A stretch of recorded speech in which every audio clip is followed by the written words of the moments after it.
بسم اللہ الرحمن الرحیم بسم اللہ الرحمن الرحیم۔ میری عزیز بہنوں، بیٹیوں اور بھائیوں، میں والدین کے حقوق کے سلسلے میں 40 احادیث مبارکہ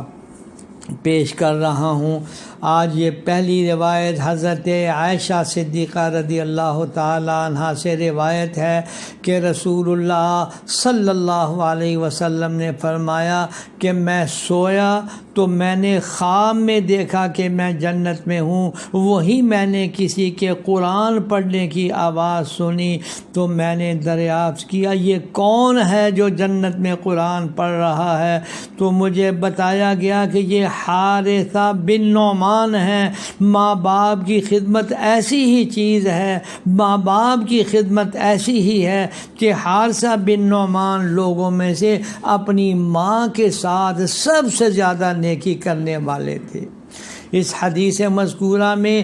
حضرت صلی اللہ علیہ وسلم نے اپنی ایک خواب کا ذکر فرمایا جو کہ وحی میں شامل ہے، جس میں آپ نے حارثہ کو جنت میں قرآن پڑھتے دیکھا اور فرمایا یہ شخص اس لیے جنت میں قرات کی سعادت حاصل کر رہا ہے کہ یہ اپنی والدہ کے ساتھ سب سے زیادہ حسن سلوک کرتا تھا۔ جن لوگوں کو اللہ جل شانہ نے ماں کی نعمت عطا فرمائی ہے وہ اس نعمت کی قدر کر کے اپنے لیے جنت میں اعلیٰ درجہ حاصل کر سکتے ہیں۔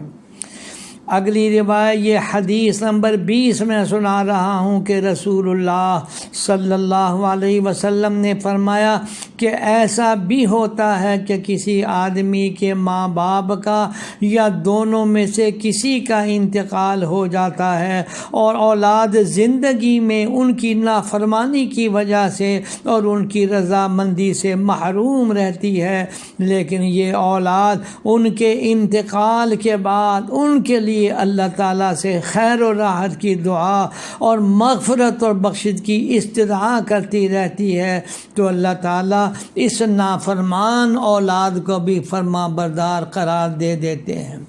حدیث مذکورہ میں ان مایوس لوگوں کے لیے جنہوں نے زندگی بھر ماں باپ کو ستایا، تکلیف پہنچائی اور اب ماں باپ دنیا میں نہیں رہے، ایک راستہ بیان فرمایا گیا کہ والدین کے ساتھ اس نازیبا رویے کے ازالے کا شاید یہ حل ہو جائے کہ ان کے لیے ایصال ثواب، مغفرت اور بخشش کی دعائیں کرتے رہیں۔ میں ایک بات اکثر احباب سے یہ کہا کرتا ہوں کہ حدیث پاک میں ہے کہ جو آدمی 12 مرتبہ سورہ قل هو اللہ احد پڑھتا ہے اس کو 4 قرآن کے برابر ثواب ملتا ہے۔ میں نے گھڑی دیکھ کر حساب لگایا ہے کہ 1 منٹ میں بمائے بسم اللہ کے